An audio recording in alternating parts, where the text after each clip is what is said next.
The gate to Tala just slammed shut on a 4.7 million subscriber YouTube star, and the man who swung it closed is Dale Earnhardt Jr. himself.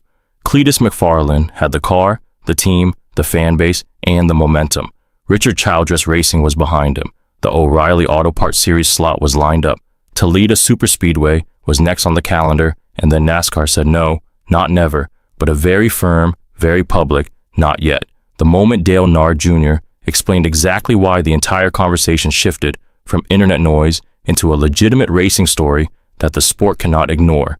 Here at NASCAR Nation, we break down the real stories behind the racing. No filler, no fluff, just the facts that matter.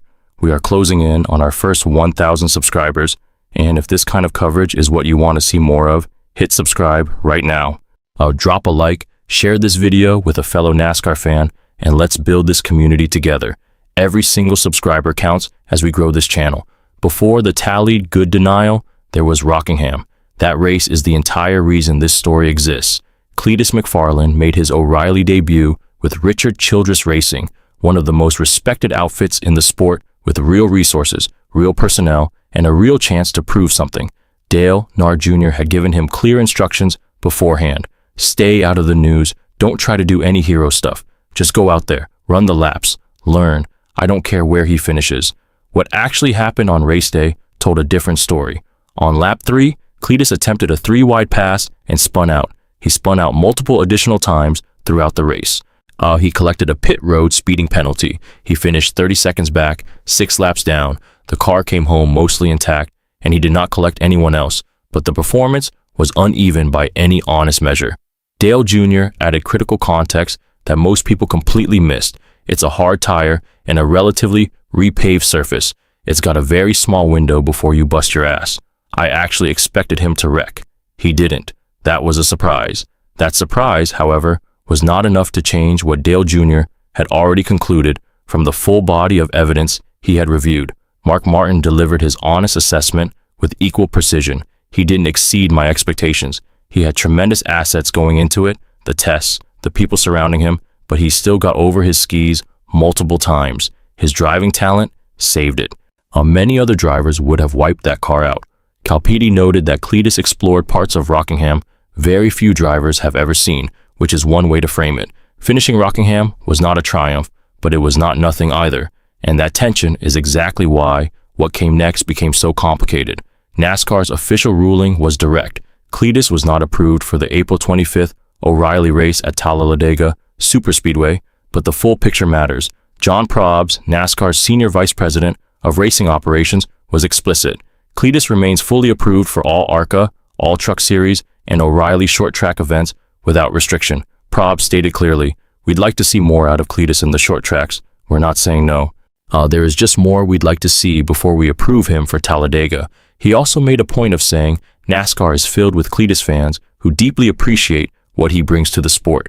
Eric Peterson, O'Reilly Series director, reinforced that tone on Sirius XM NASCAR. Everybody's path to move through that is just a little bit different. We love having him a part of NASCAR. This was a not yet, not a never. The door is open, just guarded. Given his platform and his fan base, most people braced for a rant, a victim narrative, or a public call to arms against NASCAR. What they got instead was something far more disarming. Cleetus addressed his audience directly and without any spin.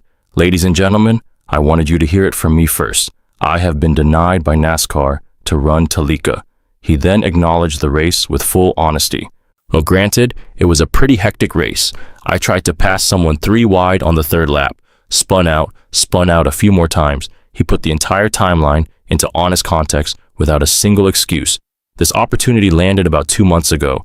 It's not like we've been planning this for a year. I've only been racing NASCAR for a year." He called the denial a little bit of a kick in the nuts and then immediately redirected to what actually mattered going forward. "I need more windshield time, regardless whether it's in an O'Reilly's car, an ARCA car, or a truck." He had also said earlier on the record that he never intended to race in the Cup Series. It's terrifying to me. That level of self-awareness is rare for someone with his platform. The fact that Cleetus understood exactly why this happened and said so publicly is the most important thing he has done since he got in a race car.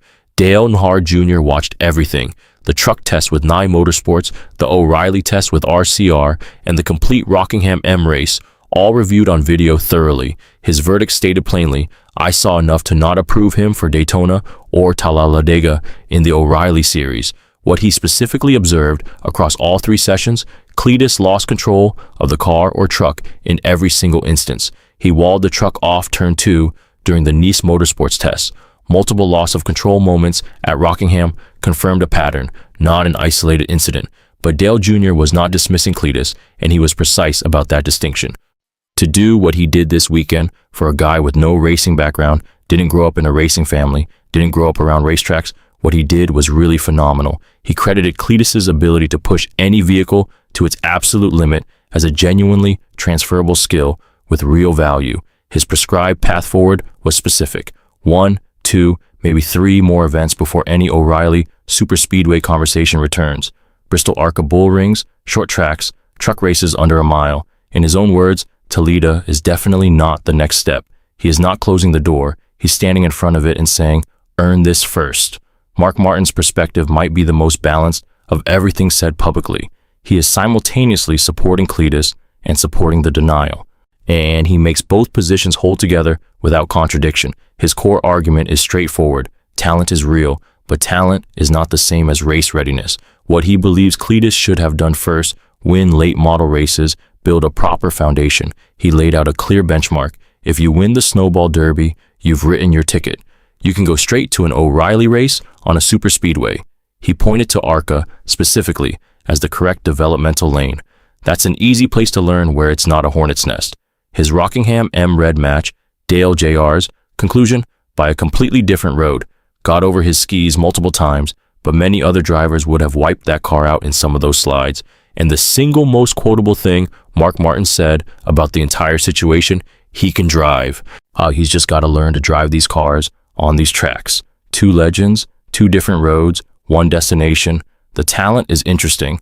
The path was too rushed. The reaction across both social media and legitimate NASCAR media ran the full spectrum. Kenny Wallace weighed in on video. Sirius XM NASCAR covered it as a genuine story.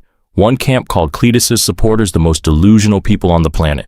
Another called him fearless, comparing his approach to old-school racers who simply got in and learned by doing. The Logan Paul comparisons surfaced repeatedly. A YouTube star who made friends that helped get him into a big spot without putting in the traditional work. The counter to that was equally direct. He showed up, he finished, he took full accountability without deflection. The path forward from here is clear. More ARCA races, more Truck Series entries, O'Reilly short track appearances to build a documented case. Dale Jr.'s framework puts it at 1 to 3 strong events, showing visible, measurable improvement. Mark Martin's framework says, win something in the lower rungs and earn the accelerated timeline. NASCAR's framework is straightforward. Prove it on short tracks first, then the conversation changes. If Cleetus McFarlane had been approved for Talladega too soon and something went catastrophically wrong at one of the fastest and most unforgiving tracks in the world, the fallout would have been significant for him, for RCR, and for the broader experiment of bringing new audiences into NASCAR through unconventional paths. Slowing down protects the story as much as it protects the driver. Dale Earnhardt Jr. did not close the door. Mark Martin did not close the door. NASCAR did not close the door. Every expert who weighed in landed in exactly the same place. The talent is real. The timeline was wrong. If Cleetus McFarlane runs 10 more races, improves visibly, race by race, and earns a Toledo approval through results rather than reputation, that might be the most compelling NASCAR development story of 2026. Do you think NASCAR made the right call, blocking Cleetus from Toledo? And do you believe he actually puts in the work to earn it on the short tracks first? Drop your answer in the comments because this community has strong opinions and we want to read every single one. If you think Cleetus deserves that Talladega gas shot after a few more races, say so. If you think Dale Jr. and Mark Martin are right to pump the brakes, say that too. And if this breakdown gave you something to think about, share this video with someone who follows NASCAR. This conversation is just getting started. We are building NASCAR Racing Nation from the ground up, and we are almost at our first 1,000 subscribers. If you enjoy real NASCAR breakdowns like this, you'll like what's coming next. Subscribe, hit the like button, and share this video. Every single one of you is the reason this channel exists, and there's a lot more coverage coming as this Cleetus McFarlane story continues to develop throughout 2026.